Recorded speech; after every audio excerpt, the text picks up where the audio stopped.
So Alabama has a governor's race this year, 2022. In fact, you have 30-something American states. My God, it's governor's race mania in America. Everybody's talking about these governor's races. Nobody's talking about anything else. It's incredible. Alabama's got a governor's race. Not only do you have Yolanda Flowers and Kay Ivey, but you also got that Jared Budlong and James Blake. So James Blake, Jared Budlong, Kay Ivey, Yolanda Flowers. Which way is Alabama going to go? Which direction for the next 4 years? Was the last 4 years the best 4 years ever? Then you need to re-elect Kay Ivey. But if the last 4 years is crap, you got to vote for somebody else. James Blake, Jared Budlong, Yolanda Flowers. I'm going to talk about Yolanda Flowers. She's 61, 62 years young. She graduated Woodlawn High School in 1978. So those are the four candidates in the Alabama governor's race. James Blake, Jared Budlong, Kay Ivey, and Yolanda Flowers. Now, there's a whole bunch of governor's races in Idaho, California, Alaska, Arizona. I said something about Alaska. There's one in Hawaii, Oklahoma, Wisconsin, Ohio, Minnesota, Oklahoma, Arkansas, Iowa. Listen to all these, South Carolina, Georgia, Kansas, all these governor's races that I haven't talked about yet. Maryland, Vermont, Florida, Illinois. And I've talked about like 10 different states. Wyoming. Where the hell's the media at? Where the hell is the media at? And, political pundits. And don't we have like government channels that should be talking about all these ideas and these campaigns? New Mexico, Wyoming, Illinois, Vermont, a bunch of Calvin Coolidges. What are those damn Calvin Coolidges doing up in Vermont? So hopefully, eventually, I'll get to those governor's races. In the meantime, I guess you'll just stay blind and in the dark. And isn't that what they say to the media? Just keep them in the closet.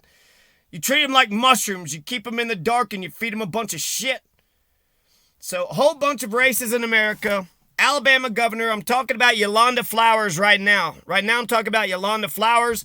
Let's talk about Yolanda Flowers' competition, a little bio and then a little bio on her, and then let's watch a video. So you have what? Kay Ivey. Kay Ivey is like one of the worst people. She reminds me of Marge Schott. Just something about her.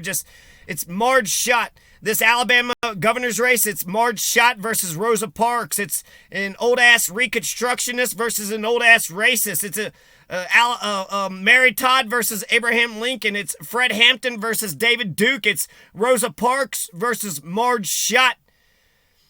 So what does Alabama need? If you want change, Yolanda Flowers. I think, let's see, she's part of the AFL-CIO, been endorsed. She's pro-choice. She wants desegregation. She's in favor of expanding Medicaid. She's in favor of reconstructing a whole bunch of different things, but the economy and the criminal justice system and the education and the healthcare system. She thinks that it's time for change in Alabama. And she's, been in Alabama her entire life. She's got deep roots. She has like great-grandkids, grandkids, and great-grandkids. And she herself was probably a great-granddaughter of somebody. So why don't you have ranked choice voting? Clearly you need ranked choice voting. That Kay Ivey, she beat the other two candidates 55% to 19 and 16%. So Kay Ivey amongst the Republicans is popular. Her approval rating is, above whatever, but there's a lot of bias in that. And I wonder if they truly, what's the poverty rate? Alabama, oh man, besides the black folks, I can't stand Alabama. I feel like the best thing Alabama has going for itself, the black folks. So, yeah, Yolanda Flowers, she's a sweetheart. I didn't write as much down about Kay Ivey as I would have liked. But just off the top of my head, it's for democracy. Not only do you need ranked choice voting democracy, Alabama, I'm sure you don't have that, but you also need some written ballots and same-day registration. Let's get you, on the road to democracy. Written ballots, so that way you can think about these races for 30-something days. You got a paper trail, too. These electronic machines, you push a button, and did your vote count? Did it? Who knows? Somebody could have hacked it. They could have just pushed a button. They could have just hit delete, right? Once they took the machine back into the same-day registration. You need to make voting easier, not harder. That's the main thing. And if you're a citizen in Alabama, you should automatically be registered to vote, maybe with driver's license or something. But yeah, so that's some suggestions off the top of my head. So let's see here. Yolanda Flowers, endorsed by the AFL-CIO. She's pro-choice for desegregation. She wants to expand Medicaid. If it wasn't for Medicaid, I was a victim of police brutality. I had to have facial reconstruction. They broke my nose. They put me under 3 or 4 times and had to re-break my nose a couple times. And it was terrible. It was awful. Not only was there reform with the police under Obama, but also Medicaid was expanded in Kentucky at the time, 2012. So thank goodness for those programs at that time. So I've been able to benefit from some of the programs of the U.S. government. Now, Yolanda Flowers, she actually beat this Malika in an exciting runoff election, which is impressive. Man, I think she might have the distinction of being the first black person to win a major nomination of Alabama's Shirley Chisholm. She admired Shirley Chisholm growing up, and you know what? She just did the exact same thing. I think Shirley Chisholm had the main candidacy, and then Dick Gregory, he had like a smaller candidacy in 68, 72, and that Shirley Chisholm back at 72. Regardless, Yolanda Flowers, I believe, has that notable distinction, which is actually despicable. God, that is so freaking despicable. I'm going to check out something real quick. What are the demographics? Demographics of Alabama. And then what are the, I want to know the poverty rate, too. The poverty rate. So, it seems like being a backwards racist piece of shit would kind of destroy everybody and everything. I mean, you basically have to be right about everything else. Oh, you're gonna keep that racist bullshit. Okay. So, demographics on Alabama to find out race. Right, I want to see black versus white. Demographics for, not Alamosa. Did I type Alamosa? Come on. Alamosa is not Alabama, though there is some right-wing fascist tendencies. Poverty rate of Alabama, my goodness. Is this still okay? I'm talking, I'm just easing you into, it's not me, it's Google. It's not me, it's Google. Okay? Now, I actually had a nice conversation with Yolanda Flowers. And I will have to do something later on with that, but just different, a couple things I was thinking. She's a sweetheart. She's gentle. Yeah, let's take a look at, had an interview that was ready. So let's get a sense of here it is. 16%. So Alabama has a poverty rate of 16%, which is despicable. It's revolting. It's disgusting. You have New Hampshire's got a poverty rate of 7%. So Alabama needs to get their poverty rate 16% down to 7%. Needs to drop 9 points at least. Okay. So, but if that man saw our craziness, he saw that and still dealing. Poverty rate for women is actually 20%. For men, it's 16%. He's just still dealing and dallying and saying what he needs to say and going about his business. And here we are stupefied of what this man said. So I agree with him. So it's just change. It's change. If you were to be elected governor, could you share with us what your top agenda would be for the state? What really would you like to push in office? Oh Lord, it's right now. Oh Lordy. It's changing all Lordy. of my issues that I've posted, like education, economy, criminal justice. I've been talking about the lottery, and it seemed like right now, but it's so prevalent now in this season, from all of the shootings and the killings. My thing is pushing awareness, safety of the gun safety. So we'll come back. So she wants some gun control.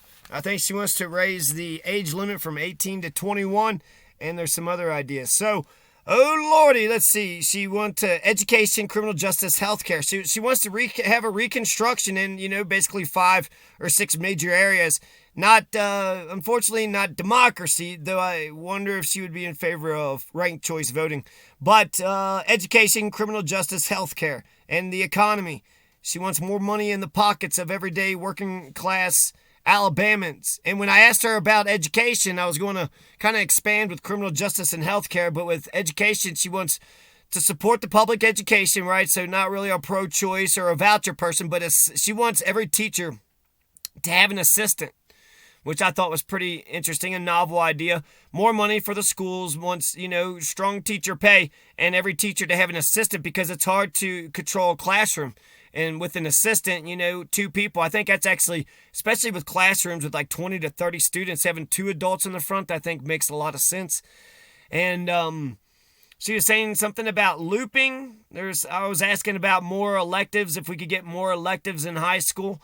And she had said something about looping. So she kind of wants to, not quite freedom just yet. So my criticism with public education on the freedom and democracy front didn't go too far with her, but she did think about the electives. And when we started talking about what she had versus what I had, she had civics back in her, day and age. She had civics and she had home ec, civics and home ec, and kind of a whole bunch of stuff. Civics, home ec, woodworking, welding. She said, they had vocations, they had trades right there. So government class, civics. I just had social studies, and I didn't have any of these. Home ec, there was like one off to the side, so I did have a little bit of home ec, and it was brilliant. It was fantastic. It was like I actually got an education that directly benefited my life at the time and still today. There is an economy and efficiency to running a household. In fact, that's economists. It all comes down to the household. There's businesses and then there's households. So that's a little bit about Yolanda Flowers. I got some notes here about her background. So let's just read. Let's just read some, okay? America. Yolanda Flowers graduated from Budlong High School in 1978. Yolanda Flowers earned an associate degree in speech therapy in 2004, a bachelor's degree in audiology from the University of Tennessee in 2007, a master's degree in rehabilitation counseling from the University of Tennessee in 2009. Her career experience includes working as a rehabilitation specialist, an assistant speech pathologist, and a reading instructor. After claiming her victory in the Democratic runoff last June, Yolanda Flowers became the first black female candidate to ever get the nomination to run for the governor position in the state.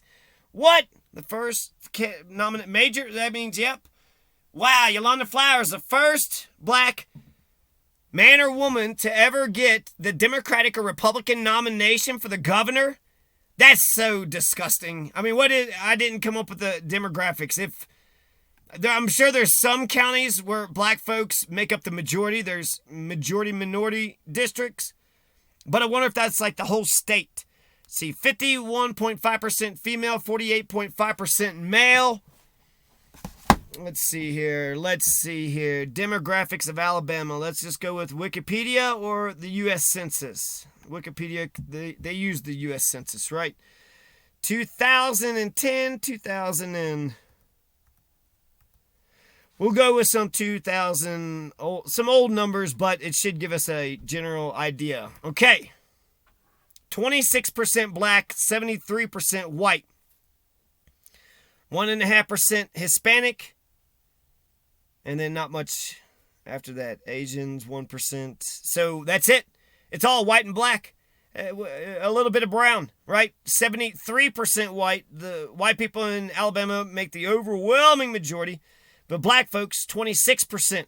So that's pretty good, right? You would think Yolanda Flowers starts out with probably the bulk of that. So that's 20-something%. Now all she has to do is just, if she can get half of the white people, then she wins. If she could get, a big chunk of black folks to vote for her, and at least, half, she probably don't even need to get half of the white folks. If she already has 20% of the electorate, she just needs 50% plus one. So she just needs to get 30% of the white folks. So 30% of the 72, so she needs to get, I don't know, something less than 0.5%, so something like 40%. If she gets 40% of the white folks to vote for her in Alabama, then she'll become the next governor. Now, some people might say she's too nice, she can't run the state, this or that. The only thing you have to do in order to become a governor, to be the executive, well, there's two main things. The first thing is to sign legislation. The way that the three branches of government works, the legislature passes the laws, the governor signs it or doesn't sign it, or they veto it. That's the main thing. They basically just sign new laws or veto the new laws, and then the biggest thing is that they enforce the current laws. So they got to run the whole state. So can Yolanda Flowers, can she make sure that, this person and that person is heading this department and that department, and if there's a complaint, to look at the complaint and then, make personnel changes as needed? Can she pass a budget? Can she look at the laws? Can she look at the laws that are being proposed, and can she, say that law is good and that law is bad, and that money is being spent over here, it should be spent over there? Can she look at the monies? Can she look at the budget and come up with a decent budget? I think actually I have great faith in, the common man and the working class families of America in general, but she's also an educator, so she's not just, a regular one of us. She's kind of one of the smart cookies, right? So I think it would be easy as heck for her to do any of those things, and maybe that's what we need. We need to see her in a rally. Just, get up and talk and say, I just saw in Rhode Island, that guy, McKee, he won the Democratic primary by the skin of his chinny chin chin. He wasn't exactly Mr. Razzle Dazzle. He wasn't Mr. Charisma. He wasn't jumping up and down. He wasn't Beto O'Rourke. He was just kind of had a speech and just kind of was reading this idea and that idea, and his supporters either liked it or didn't like it. And it was, it's just makes me think, so you really don't have to because to think of the issues and then to think of which are the issues that are exciting to people and then try to get, that's too hard. But if you just level with people and just talk to people and just be a good communicating, a good conduit, I think that would be, there is different, the 19% black in 2020 in Autauga County, never mind. 70% white and 19% black in Autauga County, so that's different than their national or their state. So anyways, a lot of black folks. 1 out of 4 people in Alabama are black. 1 out of 4 people in Alabama are black, and the only thing she needs to do is to get one of those 3 white people and a little extra to vote for her. Then she wins. She already has 1 out of 4. All she needs is another 25%, so, 1/3 of the whites. And a little extra, so 34%, 35%. She just needs to get 35% of the white folks to vote for her. And frankly, I think there's racist piles of shit, and then there's anti-racist. There's the fucking, George Wallace, right-wing, racist, dickhead piles of shit that harbor racist feelings, won't change for nothing, and, we'll have to win their hearts and minds later on, but we need a good governor right now. So just as many piece of shit, racist, white nationalists I think there's an equal amount. There was in Kentucky, at least. I don't know how many countercurrents are in Alabama or Mississippi, when on paper, Mississippi and Alabama, you look pretty fucking racist, pretty fucking bad. And you all, didn't treat Dr. King very nice, but, what was I trying to say? There's a group of white people that really want to, accept the black man and woman and black family and live in unison, live in, the same community and work everything out. Growing up in public education, I feel like as a millennial, that an old millennial, that the generations, if you grew up in public education, you kind of weren't allowed to be racist. Everybody was just in the same classroom, and so being racist was just stupid. And growing up, there was only a couple black folks, and I had the exact opposite, I feel like. Instead of hating the black, there was 2 black males and 1 black female, or 3 black males.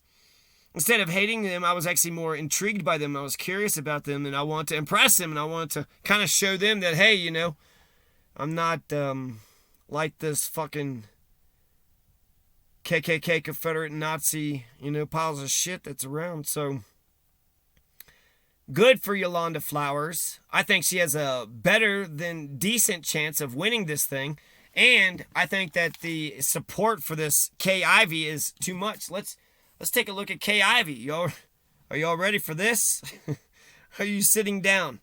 Are you sitting down? Let's listen to another 30 seconds of Yolanda, and then we're going to go to Kay Ivey. You know, we grew up, you and I, in the era that we were taught how to look for strange things, you know, in our schools. We were taught to not talk to strangers and how to just be very conscientious of where we are. We were taught that in school. We were also taught of fire safety and all these other things. You know, what would you do if there's a burglary and all these? So it seemed to me it's not being taught as much in school, in our families. So gun safety awareness, then is awareness. yes. And another thing, and with that, in regards to that, one of the things I would love to do as governor is to propose an executive order to get the age risen up to age 21, so that they Before will you could purchase? to purchase. Yes, understand. that to purchase. How would you know? I think that's actually a reasonable idea. There is some talk about that 18-year-old. As soon as he turned 18, he got the gun and started shooting. 21 is what they do with marijuana. You can't buy marijuana unless you're 21 years of age. That being said, 18 is, you know, when you can sign on the dotted line to go fight and die overseas. So I really feel like 18 that's the line for adulthood. So to make it 3 more years, it's a gun. And God, if how can you fight and die? How can you be a military person without? Are you breaking the law? You know, if you sign up for or maybe that'll be the thing that could be a good selling point for me. Instead of being 18, if you can't have a gun at 18 to 21, then you can't sign up for the military because you can't operate a gun. You can't sign up for the military until you're 21. And in a way, the military does kind of hone on our, you know, the young folks, trying to get them before they even, you know, go out in the world and do anything. So Yolanda Flowers was born in 1961. She belonged to a humble and hard-working family who taught her the significance and ethics of hard work. Her parents, Mr. and Mrs. McConnell Robinson, had raised Yolanda Flowers with her siblings' presence in Birmingham City, in the city of Birmingham in the 1970s. He was in the 1960s, wasn't that when Martin Luther King was in Birmingham? I wonder, did she know Rosa Parks? Her birth occurred at the Holy Family Hospital based in Birmingham, Alabama. To her family and herself, education meant everything to become a better citizen, have a respectful career, and shape a better society for now and future generations. To begin with, Yolanda Flowers joined Birmingham Public School System to pursue her early education. In 1978, she graduated from Budlong High School. After high school, Yolanda gave herself an academic break and decided to get married and raise a family. She dropped out of college to raise her kids. The rehabilitation counselor furthered her education as she enrolled in Maryville College of Maryville, Tennessee. She's earned versatile academic degrees. Alabama's governor's candidate earned her Associate of Arts degree in speech therapy from the Pellissippi State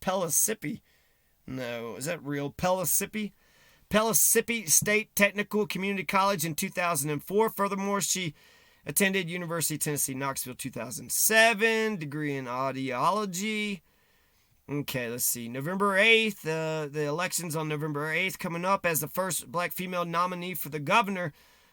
Yolanda Flowers will face a competitive battle against the current governor, Kay Ivey, who's been ruling the state since 2017. During her campaign and debate, Yolanda Flowers promised the people of Alabama that she would bring reconstructional change to the state's health care, criminal justice, economy, and education. She worked in special education, vocational programs. Her main goal in the education sector is to bring early change and psychological evaluation in place so that the specific needs of students are understood and met. Around the 1980s, Yolanda Flowers decided to get married to a young man. The exact date of her marriage is not confirmed. However, we have found out that Yolanda Flowers got married to a young local Birmingham man named Curtis Lynn Flowers. So Yolanda Flowers married a Curtis Lynn Flowers. Curtis and Yolanda shared a romantic relationship before they shared wedding vows in the 1980s. How do you know that? How do you know that? I just randomly, this is just a literature review. As the couple, I found it somewhere. It's out in the internet land. So as the couple wanted to start a family, a few years after the marriage, they gave birth to their first child whose identity is known to the media. Good. The pair were blessed with 3 children to their union, although they now have 12 grandchildren and 5 great-grandchildren with whom they share a loving relationship. See, they want to establish more resources for people to carry babies to term but don't want to raise them. She said, abortion. So apparently there's an abortion group that rescinded their endorsement. They thought she was pro-life. She's pro-choice. She's pro-choice. She does not believe that abortion should be illegal. If somebody is pregnant, receives counseling, and still decides they want to terminate a pregnancy, Yolanda Flowers said that we can't abuse our authority and that the state should leave the decision up to the individual. We don't need to ban abortion, but abortions need to be done safely. Yolanda Flowers said, I'm not trying to sway them. I'm not trying to change their minds, but just giving them information and informed choices so that they can make a real choice. In 2019, the state to ban abortions at all stages of pregnancy except to protect women from serious health risk is one of the most sweeping abortion bans in the country. A federal judge had blocked the law, but it was in a position to take effect since the Supreme Court justices overturned Roe v. Wade. A Supreme Court decision is expected at the end of the month. This is an older article. Yolanda Flowers said she supports the rights of gun owners, but she also believes that the state should implement more stringent laws about purchasing and usage. Don't you know that we can have gun laws that allow folks to keep their guns and keep Alabamans safe? Yolanda Flowers asked in her virtual criminal justice town hall meeting. Yolanda Flowers also says she wants to raise Alabama's legal age for gun owners from 18 to 21. For a child, I'm pro Second Amendment, but to see a female black governor of Alabama, I'd vote for her. And ultimately, I don't think when it comes to the Constitution, they can't take away an American's right to pistols, rifles, and shotguns. That's the floor. No matter what, every American has a right to pistols, rifles, and shotguns till birth, unless there's some criminal charges that says otherwise. Everybody gets that. Everybody gets that. Shotgun, pistol, and maybe that's, as president, everybody should just get a rifle, shotgun, and pistol upon birth. And a good luck, And that's it. No more social spending, just a gun. And then get on out there. So for a child 18 years old, that's too much power. We need to do something better, she said during Thursday's debate. Yolanda Flowers said she wants psychological evaluations for people who want to purchase guns in the state, as well as training for pawnbrokers and other gun salespeople. Yolanda Flowers suggesting to increase the legal purchasing age comes in the midst of a years-long national conversation about different ways to address gun violence. While the June 6th debate was airing, a gunman entered a potluck dinner at St. Stephen's Episcopal Church in Vestivia Hills, injuring and killing 3 Alabama residents. Shit. What? June 16 debate. So there's definitely gun violence, gun crimes. And then something else. I Googled Flowers, and the only thing that came up in the news is that a black pastor he got arrested in Alabama for watering flowers. And it's going to be a federal case now. And good. Hopefully he gets some money, because what the hell? Hey, are you watering my flower? You get away from my wife's flowers. What? Anytime you want to water my flowers, this is to my neighbors to the end of all time. Go right ahead. Especially with nice, crisp water out of your hose, not like gray water, brown water, not that. So, this spring, the state legislature, there's racism and there's gun violence. This spring, the state legislature, I live in Colorado, so just, I don't know total Alabama. I'm from Kentucky. I drove through Alabama once. It didn't seem as bad as, as it looks on paper. I had a Miss Flowers, was my second grade teacher in Gallatin County Elementary School, Warsaw, Kentucky, 1989. What's up? I think she's my gifted and talented teacher too, and she had a daughter. Miss Flowers had a daughter, some other Flowers. She had like a little bowl haircut. This spring, the state legislature. So, do we want to see this Kay Ivey? We do, but we're going to come right back to this because there's some more information. So, more coming up. Yolanda Flowers, Kay Ivey, and something on that Budlong.